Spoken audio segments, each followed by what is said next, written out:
Saudara-saudara sekalian, saya Bill. Hari ini suasananya sangat terik sekali ya. Saya baru saja pulang kerja, kemudian kebetulan saya mendapatkan ini ya, semacam parcel dari teman saya, orang Jepang gitu.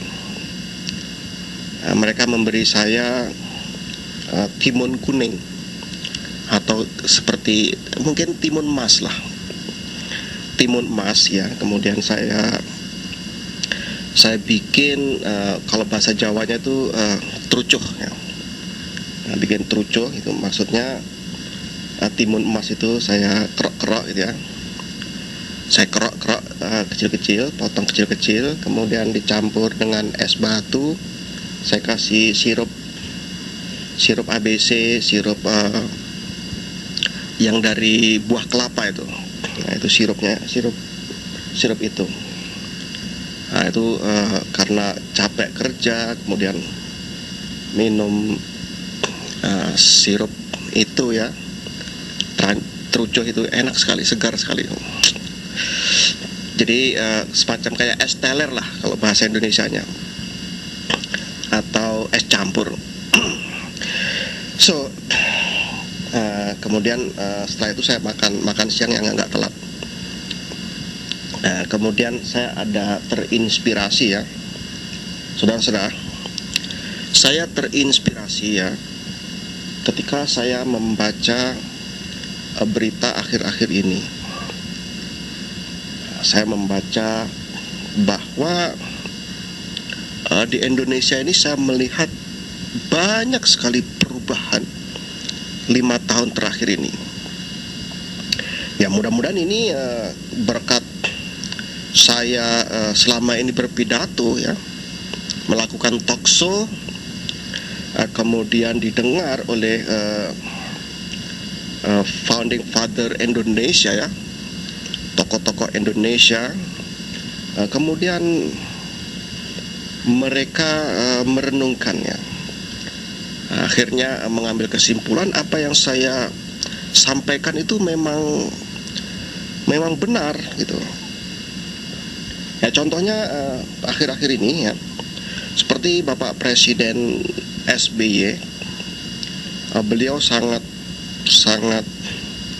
fokus atau mendorong atau encourage kepada bangsa Indonesia untuk mencintai sains ya, untuk mencintai sains,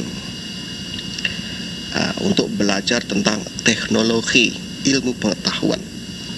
Dan ini luar biasa ini. Dan saya melihat ya, semenjak Presiden Soekarno, Soeharto, Presiden Habibie, Gus Dur, juga Presiden Megawati, saya tidak melihat beliau-beliau ini concern terhadap masalah sains. Tapi akhir-akhir ini ya, Presiden SBY begitu antusias ya terhadap masalah kebangsaan, masalah Indonesia, sehingga beliau menganjurkan bangsa Indonesia atau generasi muda untuk mencintai sains. Makanya banyak sekarang ini perlombaan atau kompetisi tentang penemuan-penemuan modern, juga penelitian-penelitian ilmiah. Nah, ini membanggakan ya. Saya yakin ini berkat chatting saya selama ini di Nusantara 6. Nah, jadi beliau dan tim beliau sekarang sudah sadar bahwa sudah waktunya bangsa Indonesia ini sadar akan sains yang seperti biasa saya kumandangkan ya, saya gaungkan selama ini di dunia perchattingan. Oke, itu selanjutnya ya, saudara-saudara. Nah, itu poin yang penting. Yang berikutnya, berita-berita tentang orang-orang Indonesia, anak muda banyak yang belajar bahasa Inggris. Saya perhatikan banyaknya sekolah-sekolah yang menggunakan bahasa asing, bahasa Inggris, juga pendidikan mulai SD sudah digalakkan bahasa Inggris.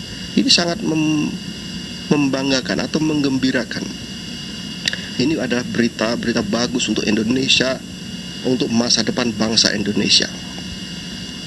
Nah, ini seperti saya anjurkan selalu di dunia chatting, kita harus menguasai bahasa Inggris. Dan juga saya perhatikan media juga mendukung. Dan ini tidak pernah dilakukan oleh presiden-presiden sebelumnya atau presiden-presiden masa lalu. Juga tentang kebudayaan, saudara-saudara. Tentang kebudayaan, ya, budaya asing sangat deras masuk ke Indonesia. Budaya asing atau budaya Hollywood atau westernization, ya, westernisasi sangat dahsyat sekali menggempur budaya lokal. Tapi saya sangat bangga dengan dunia perwayangan atau kebudayaan Indonesia. Ini wayang ini merupakan kebudayaan kebanggaan bangsa Indonesia atau jati diri bangsa Indonesia.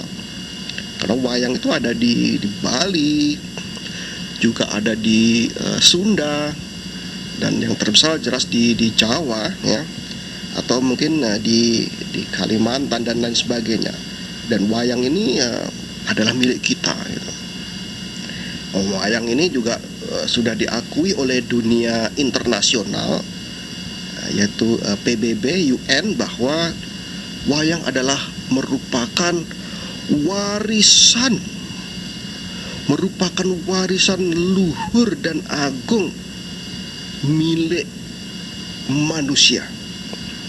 Ya, jadi wayang ini diakui di dunia, saudara-saudara, bukan hanya di Indonesia. Kenapa kita tidak mencintai wayang, belajar wayang, menonton wayang, menghayatin wayang, ya, yang notabene diakui oleh dunia. Jadi jangan kita hanya melihat Hollywood, ya. Ya, kita harus punya kebudayaan yang bisa dibanggakan. Kemudian